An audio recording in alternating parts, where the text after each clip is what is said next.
সুখ দুখ ঘাত প্ৰতিঘাতৰ মাজতে আজি জীৱনৰ এইটো পৰ্যায় পালোহি।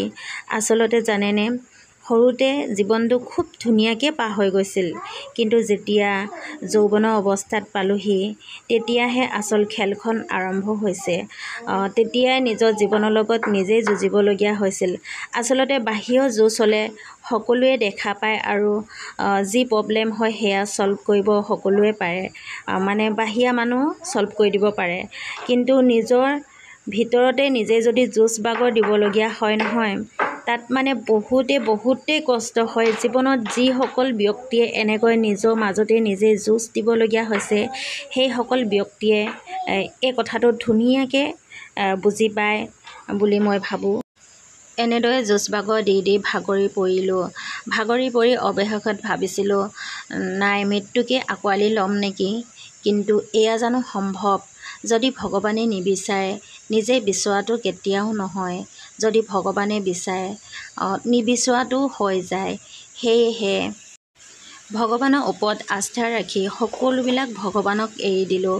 কোনোবাই যদিও মোক কিবা কৈছে, সেয়া মোক কোৱা নাই, সেয়া ভগৱানকে কৈছে বুলি এনেদৰে ভাবি ল'লোঁ। আৰু যি হয় ভালৰ কাৰণেই হয়। জীৱনত এটা কথা ভালকৈয়ে বুজি পাইছিলোঁ যে সেইটো হ'ল, আমি নিজে ভাল বেয়া বিশ্বাস কৰিব নোৱাৰোঁ। আমাৰ ভাল বেয়া বিশ্বাস কৰিবলৈ এজন আমাৰ ওপৰৱালা আছে। আৰু এটা কথাও লগতে বুজি উঠিছিলোঁ যে মই নিজে কাৰো লগত অন্যায় কৰা নাই যেতিয়া, মোৰ লগতো কেতিয়াও অন্যায় নহয়। আৰু মোকোতো ভগৱানেই সৃষ্টি কৰিছে। ভগৱানে সৃষ্টি কৰিছে যেতিয়া ক'ৰবাত নহয় ক'ৰবাত কিবা এটা উপায় নিশ্চয় দি থৈছে। সেইবাবে মনতে বিশ্বাস ৰাখি জীৱনত এখোজ দুখোজকৈ আগুৱাব ধৰিলোঁ। এনেদৰে লাহে লাহে আগুৱাই আজি এইটো পৰ্যায় পালোহি, যিটো পৰ্যায়ত আজি অলপ হ'লেও সুখী হ'ব পাৰিছোঁ। আপোনালোকে ভিডিঅ'টো কেনেকুৱা পালে নাজানো। যদিহে ভিডিঅ'টো ভাল লাগে তেনেহ'লে লাইক কমেণ্ট কৰি দিব, আৰু যদিহে ফেচবুক পেজত চাই আছে তেনেহ'লে ফ'ল' কৰি দিব, আৰু যদিহে ইউটিউব চেনেলত চাই আছে তেনেহ'লে ছাবস্ক্ৰাইব কৰি দিব।